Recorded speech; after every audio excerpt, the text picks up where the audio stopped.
Hello friends, आज की ताज़ा खबरों में आप सभी का स्वागत है। झारखंड की तमाम छोटी बड़ी खबर इस वीडियो में देखने को मिलेगी।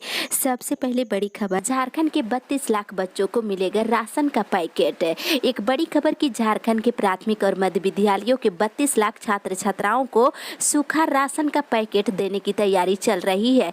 स्कूली शिक्षा और साक्षरता विभाग मध्याह्न भोजन योजना की कुकिंग कास्ट की राशि से सूखा राशन का पैकेट तैयार कर स्कूलों तक पहुँचाएगा। इसके लिए जल्द ही टेंडर की प्रक्रिया शुरू की जाएगी। राज्य स्तर पर एक एजेंसी का चयन किया जाएगा जो पूरे 35,547 प्राथमिक और मध्य विद्यालयों तक इस पैकेट को उपलब्ध कराएगी।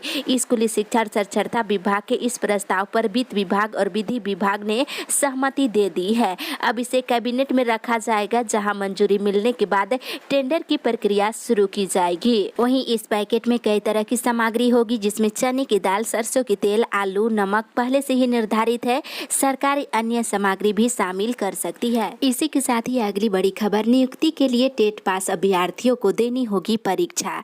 एक बड़ी खबर की शिक्षक नियुक्ति प्रक्रिया के लिए स्कूली शिक्षा और साक्षरता विभाग ने तैयारी शुरू कर दी है। राज्य में शिक्षकों की नई नियुक्ति के लिए शिक्षक पात्रता परीक्षा पास अभ्यर्थियों को परीक्षा देनी होगी। परीक्षा में अंक के आधार पर ही मेधा सूची तैयार की जाएगी और उनकी नियुक्ति की जाएगी। शिक्षा विभाग ने शिक्षक नियुक्ति संशोधन नियमावली को अंतिम रूप दे दिया है। नियमावली पर सहमति के लिए प्रस्ताव शिक्षा मंत्री जगन्नाथ महतो को भेज दिया गया है। उनकी सहमति के बाद इसे कैबिनेट में रखा जाएगा और संशोधित नियमावली के अनुसार प्राथमिक और मध्य विद्यालयों के शिक्षकों की नियुक्ति के लिए झारखंड कर्मचारी चयन आयोग परीक्षा लेगा। इसमें वही अभ्यर्थी शामिल हो सकेंगे जिन्होंने झारखंड के किसी स्कूल से मैट्रिक की परीक्षा पास किए होंगे। इसी के साथ ही अगली बड़ी खबर, मौसम विभाग से दिन भर छाए रहेंगे बादल, दोपहर के बाद हो सकती है बारिश। मौसम विभाग से मिली जानकारी के अनुसार रांची में गुरुवार सुबह से ही बादल छाए हुए हैं। वहीं राज्य में आज पूरे जिले में बादल छाए रहने की संभावना है। दिन में 1-2 बार हल्के से लेकर मध्यम दर्जे की बारिश होने की संभावना है। वहीं मौसम विभाग से मिली जानकारी के अनुसार मुख्य रूप से देवघर, दुमका, धनबाद, गोड्डा, गिरिडीह, पूर्वी सिंहभूम, पश्चिमी सिंहभूम, रांची, बोकारो और खूंटी जैसे जिलों में गर्जन के साथ माध्यम से लेकर हल्के दर्जे की बारिश हो सकती है। इसी के साथ ही अगली बड़ी खबर, झारखंड कोरोना अपडेट्स।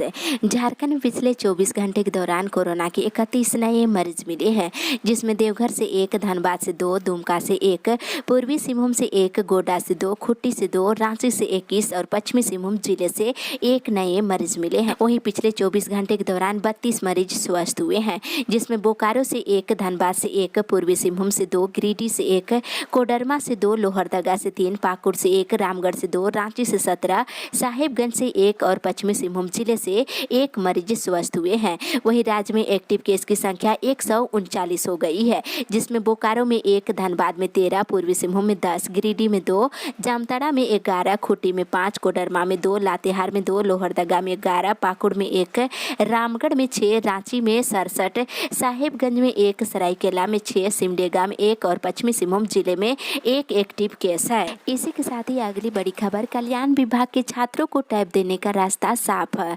राहत भरी खबर की कल्याण विभाग के विद्यालयों के छात्र छात्राओं को टैबलेट देने का रास्ता साफ हो गया है। प्राधिकृत समिति ने कल्याण विभाग के प्रस्ताव पर अपनी मंजूरी दे दी है। अब वित्त विभाग की मंजूरी के बाद प्रस्ताव को कैबिनेट में रखा जाएगा और कैबिनेट की सहमति मिलते ही कल्याण विभाग के 136 आवासीय विद्यालय के 12वीं तक के छात्र छात्राओं को टैबलेट उपलब्ध यानी कि दिया जाएगा। वहीं दूसरी तरफ 3 महीने से नहीं मिला वेतन, हड़ताल पर गए सफाई कर्मी। 3 महीने से वेतन नहीं मिलने पर गुरुवार को सफाई कर्मी हड़ताल पर चले गए हैं। इस कारण कटाटोली खदगड़ा बस स्टैंड स्थित कचरा स्टेशन से कचरे का उठाव नहीं हुआ है। गुरुवार को सुबह सफाई कर्मी काम पर आए, लेकिन कचरा उठाने की जगह 3 महीने से बकाया वेतन की मांग करने लगे। उन्हें नियमित वेतन का भुगतान कंपनी नहीं कर रही है। इसी के साथ ही अगली बड़ी खबर, सरकार से की स्कूल खोलने की मांग। स्वतंत्र राष्ट्रवादी पार्टी ने सभी प्राइमरी और मिडिल स्कूलों को खोलने की मांग की है और पार्टी के प्रदेश अध्यक्ष राम प्रकाश तिवारी ने कहा है कि झारखंड में कोरोना संक्रमण के मामले कम होने के बावजूद सरकार 18 महीने से बंद प्राइमरी और मिडिल स्कूलों को अभी तक नहीं खोला है। इससे गरीब विद्यार्थियों की पढ़ाई बाधित हो रही है। वहीं दूसरी ओर महिला रसोईया संघ ने मांग को लेकर किया प्रदर्शन। मध्याह्न भोजन बनाने वाली राज्यभर की महिला रसोइया का रांची में गुरुवार को जुटान हुआ। नौकरी के अस्थायीकरण और मानदेय बढ़ाने सहित अन्य मांगों को लेकर सभी मोराबादी से मुख्यमंत्री आवास का घेराव करने के लिए निकली थी, लेकिन उन्हें आगे बढ़ने से रोक दिया गया। प्रदर्शन करने वालों में बड़ी संख्या में रसोइया और संयोजिका शामिल थी। इसी के साथ ही अगली बड़ी खबर, झारखंड पुलिस की ट्रेनिंग हजारीबाग में 6 से। कोरोना संक्रमण फैलने के बाद झारखंड पुलिस की तमाम ट्रेनिंग रद्द कर दी गई थी। अब राज्य पुलिस मुख्यालय की आईजी प्रशिक्षण प्रिया दुबे ने ट्रेनिंग शुरू करने का आदेश जारी किया है। पुलिस मुख्यालय के नए आदेश के मुताबिक 6 सितंबर से झारखंड पुलिस अकादमी हजारीबाग में पुलिसकर्मियों की ट्रेनिंग शुरू हो जाएगी। इसमें पूरी तरह से टीका ले चुके पुलिसकर्मी ही शामिल हो पाएंगे। इसी के साथ ही अगली बड़ी खबर, पंचायतों में होगा आजसू का सम्मेलन। आजसू पार्टी के केंद्रीय अध्यक्ष सुदेश महतो ने पार्टी के कार्यकर्ताओं से संगठन को जमीनी स्तर पर मजबूत बनाने और जनता के सवालों पर मुखर होने के लिए तेवर तल्ख करने को कहा है। इसके लिए पार्टी एक साथ राज्य के सभी पंचायतों में सम्मेलन आयोजित करेगी। और सुदेश गुरुवार को पार्टी कार्यालय में 8 जिला अध्यक्षों को और 102 प्रखंड के प्रभारियों के साथ बैठक कर रहे थे। बैठक में पार्टी अध्यक्ष ने संगठन विस्तार के साथ साथ उसे धारदार बनाने पर जोर दिया है। वहीं दूसरी तरफ अब 26 सितंबर को होगी पॉलिटेक्निक प्रवेश परीक्षा। राज्य के सरकारी और गैर सरकारी पॉलिटेक्निक संस्थानों में दाखिले के लिए प्रवेश परीक्षा अब 26 सितंबर को ली जाएगी। झारखंड संयुक्त प्रवेश प्रतियोगिता परीक्षा परिषद ने गुरुवार को इससे संबंधित सूची जारी कर दी है। इसी के साथ ही अगली बड़ी खबर, हजारीबाग में निःशुल्क एम्बुलेंस सेवा की शुरुआत है। हजारीबाग में सांसद जयंत सिन्हा ने गुरुवार को निःशुल्क एम्बुलेंस सेवा को हरी झंडी दिखाकर रवाना किया है। मानव कल्याण फाउंडेशन की ओर से ये सेवा शुरू की गई है। सांसद ने कहा है कि जिला के युवा कोरोना की तीसरी लहर को लेकर तैयारी कर रहे हैं, जो एक सराहनीय पहल है। वहीं बता दें, एम्बुलेंस सेवा लेने के लिए मात्र तेल का ही पैसा देना होगा आपको और एम्बुलेंस को वातानुकूलित रखा गया है। साथ ही साथ इसमें ऑक्सीजन की भी व्यवस्था की गई है। हजारीबाग के ग्रामीण क्षेत्रों के साथ साथ रांची मरीजों को पहुंचाई जाएगी। इसके साथ ही इधर गोस्सनर कॉलेज का इंटर का पहला कट ऑफ हुआ जारी। गोस्सनर कॉलेज में आईए, आईएससी और आईकॉम के एकेडमिक सत्र 2021 से 23 में नामांकन के लिए पहला कट ऑफ जारी कर दिया गया है। इसके आधार पर ऑनलाइन नामांकन और डॉक्यूमेंट वेरिफिकेशन 4 सितंबर तक कॉलेज के आधिकारिक वेबसाइट के माध्यम से किया जाएगा। इसी के साथ ही अगली बड़ी खबर, हंगामेदार रहेगा मानसून सत्र। सरकार को घेरने के लिए रणनीति बना रहा विपक्ष। आपको बता दें, झारखंड विधानसभा का मानसून सत्र 3 सितंबर से शुरू हो रहा है और विपक्ष के कड़े रुख और तैयारी से साफ लग रहा है कि सदन की कार्यवाही काफी हंगामेदार होगी। 9 सितंबर तक चलने वाले मानसून सत्र में 5 कार्य दिवस होंगे और 31 अगस्त को विधानसभा अध्यक्ष रविंद्रनाथ महतो ने हाई लेवल बैठक बुलाई है, जिसमें सदन की कार्यवाही को लेकर चर्चा की जाएगी। इसी के साथ ही अगली बड़ी खबर, तकनीकी आधारित खेती से जुड़ेगी राज्य की 20,000 आदिवासी महिला किसान। एक बड़ी खबर की, Jharkhand state livelihood promotion society ने राज्य की आदिवासी महिला किसानों को तकनीकी आधारित खेती से जोड़ने की पहल की है। इस कड़ी में गुरुवार को JSLPS और डिजिटल ग्रीन के बीच एटलस परियोजना के क्रियान्वयन के लिए समझौता किया गया है। इस मौके पर JSLPS के CEO नैन्सी सहाय ने कहा है कि राज्य के करीब 20,000 आदिवासी महिलाओं को इस पहल के जरिए उन्नत और तकनीकी आधारित खेती से जोड़कर उनकी आमदनी में बढ़ोतरी की जाएगी।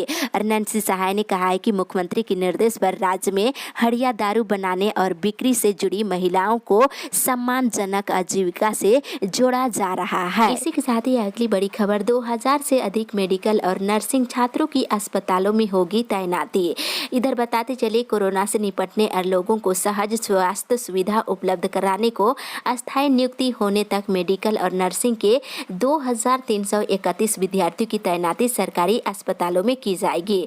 केंद्र ने अंतिम वर्ष के छात्र छात्राओं से चिकित्सा सेवा लेने की मंजूरी पहले ही प्रदान कर दी थी। अब केंद्र ने मानदेय देने के राज्य सरकार के प्रस्ताव पर भी सहमति दे दी है। आपको बता दें, पत्र भी राज्य सरकार के स्वास्थ्य विभाग को मिल गया है और केंद्रीय स्वास्थ्य मंत्रालय ने मेडिकल के 1041 छात्र छात्राओं और नर्सिंग के 1290 छात्र छात्राओं की अस्पतालों में सेवा लेने की मंजूरी प्रदान कर दी है। इसी के साथ ही अगली बड़ी खबर, बाबा बाबा मंदिर खोले सरकार। पूर्व निर्धारित कार्यक्रम के तहत बाबा मंदिर खोलने को लेकर समाज सेवी बाबा बलियासे ने अपने 25 लोगों के साथ समंगनालय के समक्ष 1 दिवसीय धरना दिए। बता दें कि सरकार के द्वारा जारी दिशा निर्देशों के आलोक में सभी धार्मिक स्थल झारखंड में बंद है, जिस कारण यहाँ की अर्थव्यवस्था चरमरा गई है। देवघर वासियों के हालात प्रतिदिन खराब होती जा रही है। राशन, डॉक्टर, स्कूल फीस के साथ दैनिक जरूरतें भी पूरा नहीं कर पा रहे हैं। ऐसे में सरकार से मांग है कि कोविड-19 के दिशा निर्देशों का पालन करते हुए बाबा मंदिर आम श्रद्धालुओं के लिए खोल दिया जाए, ताकि श्रद्धालुओं का आवागमन देवघर में हो सके और श्रद्धालुओं के आवागमन होने से यहाँ की अर्थव्यवस्था में सुधार हो सकेगा। इसी के साथ ही अगली बड़ी खबर, असंगठित श्रमिकों का 26 से बनेगा मुफ्त में यूनिक कार्ड। भारत सरकार श्रम मंत्रालय के निर्देश पर 26 अगस्त से असंगठित मजदूरों का यूनिट कार्ड बनाया जाएगा। CCL डिजिटल सेवा पोर्टल पर असंगठित श्रमिकों के पंजीकरण की सुविधा होगी और प्रत्येक लाभार्थियों को पहचान पत्र जारी होगा, जो विशिष्ट पहचान पत्र संख्या होगी। ये पहचान पत्र पूरे भारत में और जीवन भर वैध होगा। वहीं असंगठित श्रमिक जो पंजीकृत होंगे उन्हें PM सुरक्षा भीम योजना 1 साल के लिए मुफ्त में दी जाएगी। वहीं सारठ में खुले ANM प्रशिक्षण संस्थान। सारठ विधानसभा के भाजपा विधायक रणधीर कुमार सिंह दिल्ली दौर पर है। गुरुवार को उन्होंने दिल्ली स्थित निर्माण भवन पहुंचकर स्वास्थ्य एवं परिवार कल्याण मंत्रालय, भारत सरकार के मंत्री मनसुख मांडविया से मुलाकात कर अपने क्षेत्र से जुड़े स्वास्थ्य समेत अन्य समस्याओं से अवगत कराया है और साथ ही स्वास्थ्य सेवा को बेहतर बनाने के उद्देश्य से सारठ में ANM और GNM प्रशिक्षण संस्थान स्थापित करने को लेकर एक मांग पत्र सौंपे हैं। इसी के साथ ही अगली बड़ी खबर, बसडीहा के रैयतों को 1 महीने में जमीन और मुआवजा। ECL के CMD प्रेम सागर मिश्रा ने गुरुवार शाम को बसडीहा के रैयतों की समस्याओं को सुन उसके समाधान करने का आश्वासन दिया है। मौके पर रैयतों ने बारी बारी से अपनी समस्या को रखा और कहा कि प्रत्येक परिवारों को एक मुश्त 5 लाख रुपए देने की बात कही गई थी, लेकिन परियोजना के द्वारा कहा जा रहा है कि परियोजना के एवज में ये राशि संबंधित मूल रैयतों को ही दिया जाएगा। रैयतों ने CMD को कोल इंडिया के RR पॉलिसी का भी हवाला दिए हैं। 1-2 महीने के अंदर बसडीहा के रैयतों को प्लांट और मकान का मुआवजा भुगतान कर दिया जाएगा। इसी के साथ ही अगली बड़ी खबर, अब जन्म मृत्यु प्रमाण पत्र के लिए स्थल का होगा भौतिक निरीक्षण।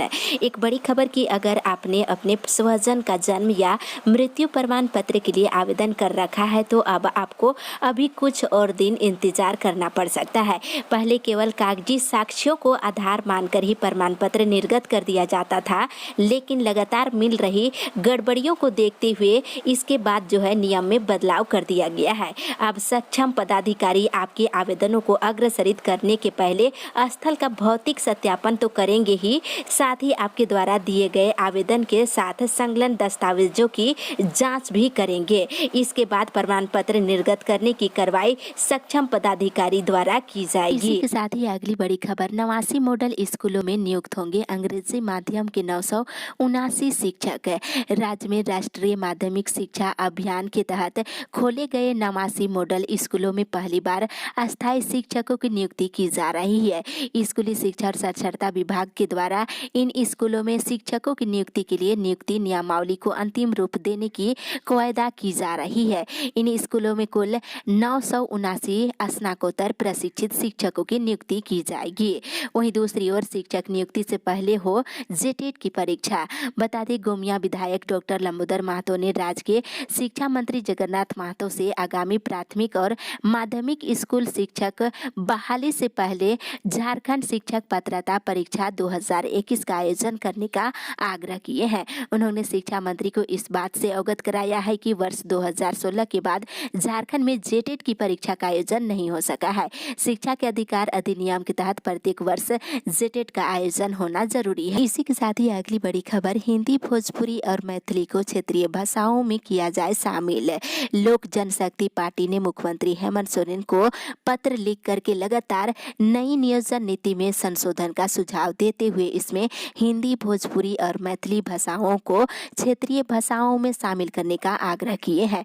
लोजपा के प्रदेश प्रवक्ता उमेश तिवारी ने मुख्यमंत्री को प्रेषित पत्र में इस पक्ष में तर्क भी दिए हैं। कहा है कि नई नियोजन नीति में किए गए प्रावधान से झारखंड के लाखों बच्चों का भविष्य अंधकारमय हो जाएगा। दूसरी ओर शिक्षा विभाग की लापरवाही से 2 लाख विद्यार्थी छात्रवृत्ति से वंचित।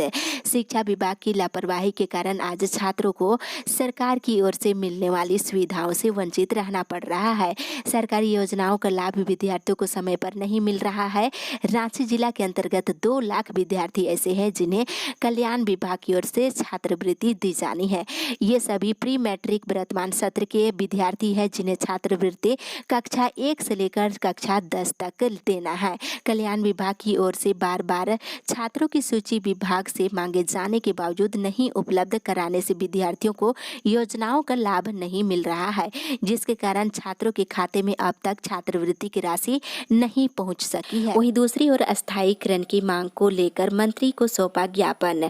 मधुपुर मनरेगा BFTS कर्मियों का एक प्रतिनिधिमंडल बुधवार को झारखंड के अल्पसंख्यक कल्याण मंत्री हफीजुल हसन से मुलाकात किया है। अस्थायीकरण और समान काम के बदले समान वेतन की मांग का ज्ञापन सौंपे हैं।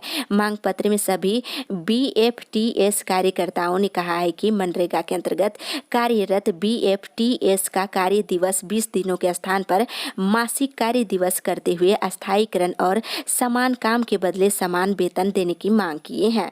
इसी के साथ ही अगली बड़ी खबर, मांगों के समर्थन में काला बिल्ला लगाकर किया काम। इधर दुमका जिले के AP महिला कॉलेज के शिक्षकोत्तर कर्मचारी संघ की ओर से गुरुवार को विभिन्न मांगों के समर्थन में काला बिल्ला लगाकर काम किया गया है। संघ से जुड़े कॉलेज के सभी शिक्षकोत्तर कर्मचारियों ने काला बिल्ला का विरोध जताया है। वहीं बता दें, शिक्षकोत्तर कर्मी 1 जनवरी 2016 के प्रभाव से 7वां वेतनमान की अधिसूचना जारी करने की मांग कर रहे हैं। वहीं 1 जनवरी 1996 से ACP और MACP लागू करने की मांग की है।